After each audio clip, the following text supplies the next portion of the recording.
Campos tem. Com a Unimed Campos, você pode contar.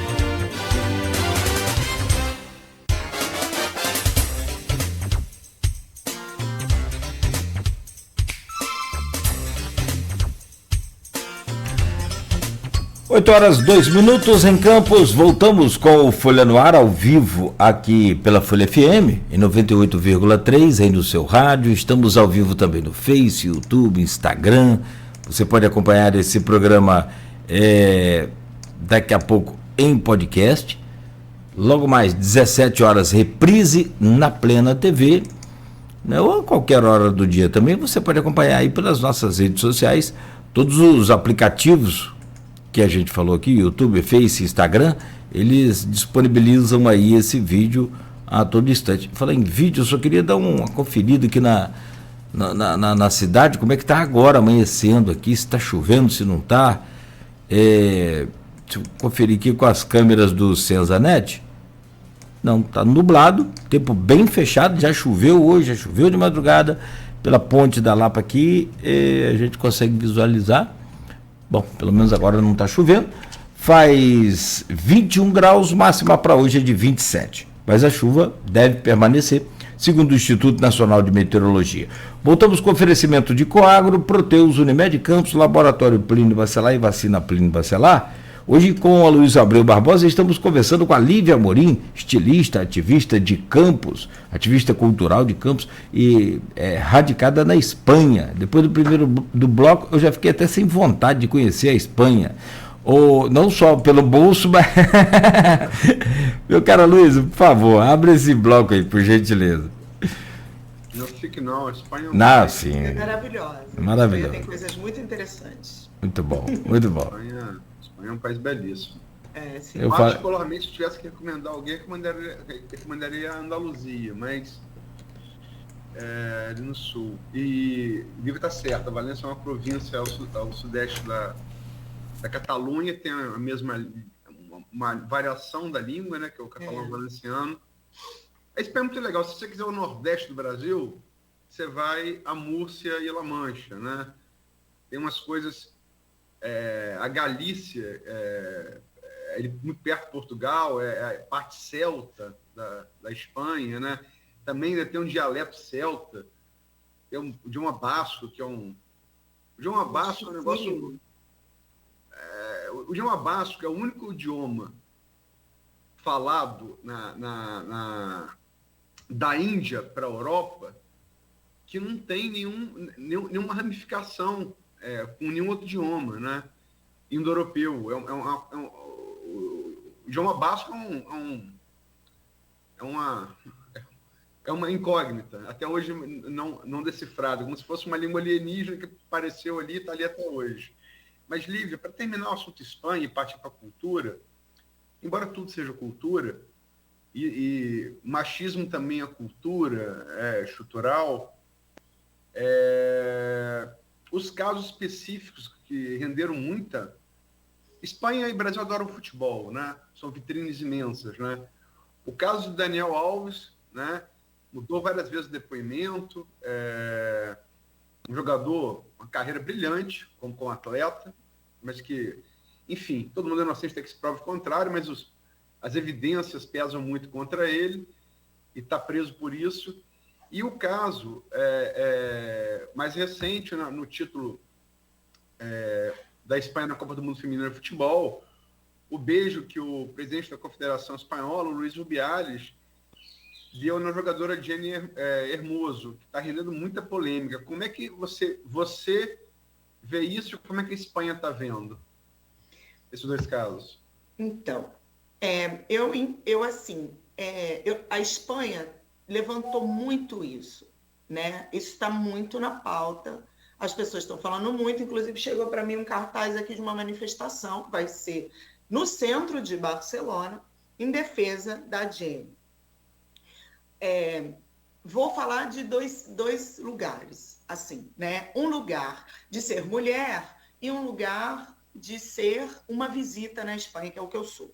Porque o temperamento do espanhol não é o mesmo temperamento meu, né? A gente tem uma visão diferente. A Espanha está punindo muito duramente os casos de machismo nos últimos anos, né? Esse governo progressista enfrentou esse drama. As mulheres do parlamento são muito atuantes, a gente tem uma série de deputados, inclusive a gente tem uma deputada brasileira, né, que estava no Parlamento Europeu, ela é a Maria Dantas, ela faz um enfrentamento muito grande do racismo, do machismo, da xenofobia, do processo migratório, ela é muito atuante. A gente também tem outras mulheres dentro do parlamento que enfrentam muito o machismo na Espanha. A gente tem a Irene Monteiro, né, que ela faz uma defesa, e ela é uma mulher muito inteligente, e ela vem sofrendo violência política, como é um caso clássico, como acontece no Brasil, acontece na Espanha, violência política por ser mulher, por ser política e por ser feminista. O feminismo vem sendo caçado, a Espanha tem, né, esse histórico de caçar mulheres, né, matar e queimá-las em praça pública. Não, isso não acabou, né? As mulheres são duramente perseguidas na Espanha quando elas fazem um enfrentamento ao machismo. Partindo desse princípio, esse governo progressista quis dar uma lição. Vou dizer que é uma lição. Que é punir esses casos que antes eram tratados como coisas comuns. Machismo e violência não são coisas comuns. A gente normalizava porque a gente vem de uma sociedade extremamente patriarcal e machista. Mas não é normal. Como o racismo não é algo normal. A gente normaliza porque a gente sempre escravizou, torturou e explorou pessoas negras.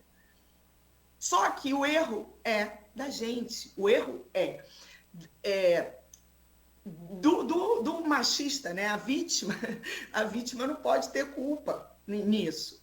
E a Jenny, ela está sendo... Essa semana eu vi um vídeo, que foi a coisa mais absurda que eu já vi, que é a mãe do Rubiales. A Espanha também é extremamente católica, os espanhóis são extremamente passionais, e eles têm umas técnicas de convencimento, né? Vou usar essa palavra, que para mim beiram um pouco ao teatro e à loucura.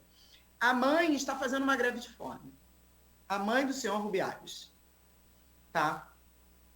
Isso é muito adulto, né? Assim, muito maduro, né? Para tratar essa situação. A prima do senhor Rubiales, porque ele tentou de tudo, né? Ele foi tentando desqualificar a fala da Jenny de tudo. Como existia uma câmera, ele não pôde desmentir, isso ficou público. Além do beijo que ele dá nela, ele dá um tapa, assim, na bunda da Jenny, né? Aquela coisa bem de, né? Tan, tan, tan, que é ridículo, sabe assim? Que foi, todo mundo ficou assim, ele celebra um gol, né? Assim, com a mão na genital, assim, tipo, gol, tá. Aquela coisa de cara, vou usar o termo, o de cara babaca. Mas ser babaca não é delito, né? Você pode ser babaca. Você não pode expor uma mulher nesse nível que ele expôs a essa menina. Então, para mim, a questão é mais essa. Eu acho que ele já tinha essa conduta com essas meninas intimamente, ele já tratava essas meninas com essa forma, porque esse é o jeito dele, ficou claro, né? Que ele é esse tipo de cara bonitão, fortão, não sei o que se acha, vai lá e faz o que ele quer com as meninas. E ele deu essa...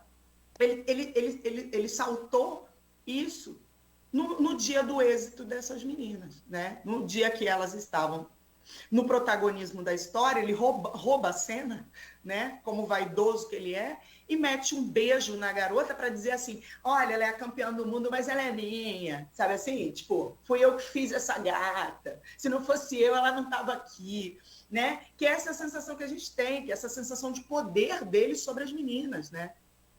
Que é ele beijando ela na boca como sem querer mesmo, mas porque assim, porque, ó, quem é você, cara? A gente tem uma intimidade. Então, assim, ele explicita uma intimidade que só existia, parece, na cabeça dele, né? Ela não era íntima dele. Ela não estava ali naquele jogo. E talvez ela tivesse já vivendo isso muito antes de tudo isso acontecer, que eu acho que foi o que aconteceu. Eu acho que a grande maioria das meninas, porque quando eles levantam lá, sai um abaixo-assinado onde todas elas assinam, dizendo que não concordam com a conduta dele. Ou seja, espera aí, não é Jenny. Ele é assim com todas as pessoas. Ele faz isso com essas meninas. E aí o caso do Daniel Alves é o mesmo. Né? No caso pior, porque o dele é grave, né? Assim, é um caso de violência. O Daniel chegou lá, ele se comportou como um clássico machista do Brasil. Né? Jogador de futebol, super poderoso, super rico, super milionário. Quem não quer transar comigo? Querido, quem não quer transar com você? Existem muitas pessoas que não querem transar com você. Inclusive essa moça que estava nesse banheiro onde foi violentada por você. E aí o que acontece? Quando ele vira e fala, né? Ai, porque eu não me lembro. Ai, porque isso. Ai, porque aquilo. Ai, porque aquilo outro. Porque normalmente é assim, né? A Espanha vira e fala para ele assim, mas a gente tem aqui, ó, essa prova. E aí eu acho que também é isso. É um momento. Daqui a alguns anos, talvez, esse beijo da Jenny não seria nem algo falado. Porque poderia ser entre colegas. Se ele não tivesse essa conduta violenta, assim, super poderoso, ele poderia dar um beijo na Jenny de coleguinha. Um beijinho que dariam 2 colegas homens também. E isso não seria algo visto como tão violento, como vem sendo agora. E aí muitas pessoas viram para mim e falaram assim, nossa, ele está sendo acusado de agressão sexual grave. Né? Aí eu falei, eu não sei, porque dentro da parte jurídica, e ele é advogado, o Rubiales, né? Então, eu não sei dentro da questão jurídica, legal, se isso, roubar um beijo de uma pessoa, né? Porque para mim não foi nem roubado, né? Beijar uma pessoa assim de surpresa, né? É delito de agressão sexual grave. Eu não sei em que enquadrou. Só que realmente o que a gente entende é que essa menina estava se sentindo profundamente envergonhada da atitude desse cara que expôs ela no seu dia de glória diante de todo mundo, porque não foi só a Espanha que estava de olho nela, nem nessa situação, do mundo inteiro, como se ela fosse uma coisinha qualquer dele, que ele pudesse fazer o que ele quisesse. E aí eu acho que é aí que centrou a história. E eu acho que os movimentos feministas estão centrados também nisso, sabe? As pessoas não estão falando dele, é um violentador. Não, estão falando, é um cara que tinha muito poder e que fez uso desse poder para ridicularizar, expor uma menina no seu dia de glória diante do mundo inteiro. Lívia, você tem trabalhado no fomento de cultura. Você tem uma história em Campos, né, como ativista cultural. Você teve à frente, foi uma das pessoas, das várias pessoas que teve à frente daquele movimento ali do Ocupa TB, que talvez tenha sido, e eu observei aquele movimento bem de perto, como observo todos os movimentos eleitorais bem de perto em Campos. Talvez tenha sido o início da queda dos garotinhos, que vai redundar na eleição de Rafael. Talvez ali comece, né? Vocês ocuparam o Teatro de Bolso, estava fechado há muito tempo, e você leva essa sua experiência para a Espanha e hoje trabalha com fomento cultural na Espanha e vem para o Brasil, inclusive, para tocar mostra de cinema. Fala um pouco desse trabalho, como é que foi essa evolução e como está sendo, o que você está fazendo no Rio, o que você pretende trazer para Campos, o que você tem feito na Espanha nesse sentido. Então, eu consegui hoje montar na Espanha uma associação que é um banco social, e esse banco social ele realiza uma série de projetos para fomentar a indústria criativa. Né? A gente trabalha com profissionais das indústrias criativas. A gente tem um banco de projetos, a gente tem um banco de recursos humanos e a gente tem um banco de fomento. A gente faz toda a parte de gestão e captação para ajudar esses artistas a empreenderem no campo cultural. O artista, a gente sabe que tem uma dificuldade na questão da gestão, na questão fiscal, na questão do empreendimento mesmo, né? Eles não se veem como empreendedores muitas vezes, que é o que eles são, né? Todo artista é um empreendedor dele mesmo, e ele fica nessa luta. Essa luta às vezes é muito precarizada porque ele não consegue se estabelecer, então a gente monta essa história para tentar dar uma ajuda, uma colaborada com esses artistas. Esse banco se chama Banco Colabora, ele nasce lá em Valência, ele surge aqui em Campos, na verdade, ele não nasce lá em Valência, ele surge aqui em Campos. A gente tinha esse modelo na Casinha, que era o coletivo que a gente teve aqui durante muito tempo. Lá a gente implementou, o banco funcionou muito bem. A gente conseguiu montar uma rede, essa rede se expandiu, várias pessoas dessa rede empreenderam, a gente chegou a ter uma série de empreendimentos, a gente fez uma série de festivais e concertos aqui, que derivou, inclusive, né, nesse grupo que também ocupou o teatro, que também partiu um pouco disso, né, dessa necessidade, porque essa ocupação do teatro foi uma lógica empreendedora naquele momento, né? As pessoas precisavam do teatro para trabalhar, o ator precisa do teatro para trabalhar, o iluminador, o cenógrafo, o figurinista, né? E eu sou figurinista, então, assim, a gente precisa daquele espaço. Se a gente não tem teatro, a gente não faz teatro. E aí, a gente ocupa aquele lugar numa lógica assim, gente, por favor, deem o nosso espaço de trabalho de volta. Isso reverberou politicamente e fez uma série de coisas, não do jeito que a gente imaginou, porque a única coisa que a gente imaginava era que o teatro fosse ser aberto, né? A gente não imaginava, a gente não queria criar outros distúrbios, mas é aquilo, né? Quando você bate, você não sabe em quem que você vai bater, tudo impacta ao redor, e foi um movimento muito bacana. Daí surgiram várias coisas, daí surgiram vários projetos. Eu chego lá na Espanha com essa experiência desse banco que a gente tinha aqui, inclusive quem colaborou, vou falar, colaborou muito com esse banco foi a UF, a Universidade Federal Fluminense, o curso de Economia, né, que cedeu para a gente uma série de alunos, né, assim, a gente tinha um diálogo muito bom com eles, porque a gente não sabe nada de economia, artista não sabe nada de economia, né, a gente só sabe mesmo do nosso trabalho. Foi onde eu aprendi, né, eu fui ensinada por esses alunos da Universidade Federal Fluminense. Quando eu chego lá, eu monto um banco social, eu falei, eu quero montar um banco social, A Espanha não tem bancos sociais. A Espanha tem associações, cooperativas, fundações, né, esse terceiro setor, as ONGs, tudo isso, mas os bancos sociais é um modelo brasileiro, né? Esses bancos, existem os bancos de alimentos, existem tudo, mas esse banco que ele agrega tudo, e que ele é conhecido com esse nome, com essa referência, Banco Social, o Brasil que fez. E aí eu chego lá, eles viram para mim e falam assim, você não pode montar esse projeto. Aí eu falei, beleza, eu faço o quê? Que é a única coisa que eu sei fazer. Sabe? Eles têm muito isso, né? Eles acham que você não pode trazer um projeto de fora e implementar lá. Eu peitei, montei o projeto, eu tenho como grande parceiro dentro da rede, porque a gente é uma rede, né, de colaboradores. O grande parceiro é um desenhador gráfico, né, que é meu companheiro, e ele vem de uma família que estava ligada à questão da economia formal dentro do território, na Espanha, né? O Alces tem essa história, o irmão é economista, professor da universidade, o pai foi, durante muitos anos, gestor, né, de banco, mesmo da banca, e isso ajudou a gente a pensar o que fazer com esse banco social.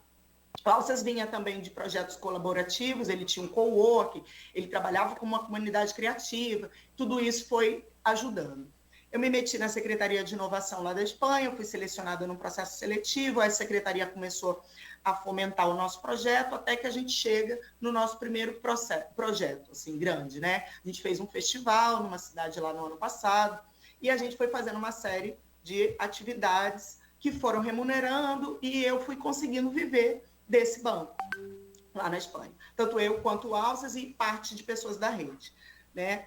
Aí, quando foi o ano passado, a gente teve esse ano no Azul, né, que para uma empresa que está começando, a gente ficou muito feliz, porque a gente pensou, nossa, a gente pode viver disso, né? E a gente foi elaborando outros projetos. Um dos projetos que a gente começou a traçar era esse intercâmbio Brasil-Espanha no setor cultural. O intercâmbio de artistas, de produtos, de língua, de projetos e de tudo isso. E aí, esse ano, eu consegui efetivar esse primeiro intercâmbio. Ano passado, eu fiz o intercâmbio Brasil-Espanha, que foi levar, né, um show e um festival de música brasileira para a Espanha, e esse ano eu estou fazendo um movimento inverso, que é trazer uma mostra de um cineasta espanhol para o Brasil. Essa mostra está de quinta a domingo no CCBB do Rio de Janeiro, agora nessas 3 semanas, essa semana e a próxima, já fizemos na semana passada, vai estar no CCBB de São Paulo nas próximas 3 semanas de setembro até o dia 1º de outubro. E é muito interessante, e aí as pessoas falaram assim, aí quando eles me chamaram, né, a gente fica muito lisonjeado, porque, claro, é a hora que você vê que o seu projeto está se configurando, que ele funciona. Eles viraram para mim e falaram, a gente precisa de uma produtora brasileira que esteja na Espanha. Aí eu falei, nossa, existe a necessidade do meu trabalho, né? Porque a gente fica lá, a gente fica tão fazendo trabalho subemprego que a gente esquece o nosso potencial. A nossa autoestima, por vezes, ela é destruída. A gente acha que a gente já nem sabe fazer mais o que a gente faz. E aí eu fui contratada por eles, essa produção me trouxe, e, enfim, era um trabalho que tinha que ser feito na Espanha, de pré-produção, e agora ele está sendo feito no Brasil. E aí eu pensava, mas por que eles me chamaram brasileiro, né? Não sei o quê, aquela coisa assim do impostor também, né? Não, porque eles precisavam de uma pessoa que conhecesse profundamente a Espanha com o olhar do Brasil, que é totalmente diferente de você ser espanhol, né? Ser espanhol, você não conhece os outros países. E aí, enfim, esse trabalho está sendo muito gratificante, eu estou muito contente, né? A gente fez a mostra na primeira semana, a gente teve a chuva no Rio, mas mesmo assim a gente teve muito público. A gente tem um público, o estilo do cinema, né? Que é esse cinema fantástico. Ele tem bastante audiência no Rio, São Paulo, e a gente está vendo isso, tá? Essa mostra já vinha sendo trabalhada há mais de 10 anos. E isso, assim, a gente só vê quando acontece, mas esse trabalho todo já vinha sendo feito, né? Já vinha sendo pensado, e ele foi captado antes da pandemia, a pandemia inviabilizou, enfim. E agora a gente está conseguindo fazer. E é isso, eu estou bastante contente. Eu gostaria muito de seguir, né, nesse lá e cá, porque uma coisa, eu não quero ser Espanha, nem quero ser Brasil. Eu quero ser os dois. Do mundo, né? Do mundo. Hoje, Espanha e Brasil, já estou contente. Já tá bom. Então, sobre cultura na Espanha, e você falando desse país fechado, desses costumes e das culturas também, claro, deles, como é que é aceita a nossa cultura e como que você trabalha e se consegue trabalhar a nossa cultura brasileira, que é, não digo rica, ela é bilionária, né? Tem muita coisa bacana aqui para apresentar para o mundo. Como é que você pensa e como é que você trabalha essa coisa da cultura brasileira num país como a Espanha? Então, a Espanha, assim, ela respeita muito o Brasil, né? Embora sejam racistas, tudo isso, que é uma questão que eles são racistas com todos, né? Com os sul-americanos mais, pela questão da colonização, mas eles respeitam muito o Brasil. No sentido cultural, muito. A música brasileira é muito respeitada na Espanha. Não só a música, como também o cinema, né? A gente tem produtos culturais que são muito bem assimilados pelo espanhol. A gente tem um movimento na Espanha de samba. O samba é muito querido. Inclusive, o festival que a gente fez foi com gafieira, né? O sambão, né? O samba de quadra, tudo isso eles têm muita dificuldade de assimilar. Mas o samba jazz, o samba rock, o samba de gafieira, o samba mais orquestrado, eles assimilam muito bem, né? A bossa nova, todos esses estilos que foram exportados e que eles já conhecem, eles assimilam perfeitamente. Agora, a gente vê que uma outra coisa que está sendo muito bem assimilada pela Europa é o forró, né? Eu tenho um grande colega lá que faz um grande festival de forró e, assim, é lotado. Ele faz na cidade de Valência e vem europeu da Europa inteira, sabe? Ele consegue mobilizar uma rede e o forró explode. O forró é um barato, todo mundo gosta. Eles têm bastante conhecimento, já é um movimento que ele leva anos. A questão do cinema, a gente está chegando, né, agora com esse cinema. Eles têm muito isso, né? Eu acho que assim, a gente está na pedagogia também, né? Porque é um processo de entrada e como eles são extremamente fechados, a gente tem que entender o que as pessoas permitem e querem, né? Então, assim, o cinema, a gente está com uma pretensão de começar a levar, né? Esse cinema, a gente chegou até um projeto que é uma mostra ameríndia, né? Que é de cinema indígena, que é para eles irem conhecendo. A verdade é que... Não, desculpa, a verdade é que depois, da minha impressão, né? Rapidinho, só para a gente fechar aqui esse bloco, mas depois do Netflix, pelo menos para mim, a gente tem consumido muito cinema espanhol. Sim. Muito. Para mim, depois do Netflix, antes não. Sim. O cinema espanhol é um cinema que ficou muito tempo fora da gente, né? A gente consome o cinema americano, né? Que é o cinema que vem. E o cinema europeu, não digo nem o espanhol, né? O cinema europeu em si, a gente consumia muito pouco. Era aquela coisa, né? Cult, não sei o quê. Mas o cinema espanhol não é cult. O cinema espanhol é muito interessante, ele é muito engraçado. O humor espanhol se parece muito ao humor do brasileiro e funciona muito bem aqui. É um produto que o brasileiro consegue absorver fácil, né? A Casa de Papel, né? A Casa de Papel foi... Bom, Lívia, são 8h27, então, Aloysio, a gente vai fazer uma pausa rápida aqui, mas bem curtinha, bem rápida, para a gente voltar e, dentro da sua área, como eu sempre falo, Aloysio, né, parafraseando lá o Capi, vamos voltar para o nosso canavial, para falar do nosso canavial. Mas é rápido o intervalo. E são 8h28, a gente volta a seguir no oferecimento de Coagro, Proteus, Unimed Campos, Laboratório Plínio Bacelar e Vacina Plínio Bacelar.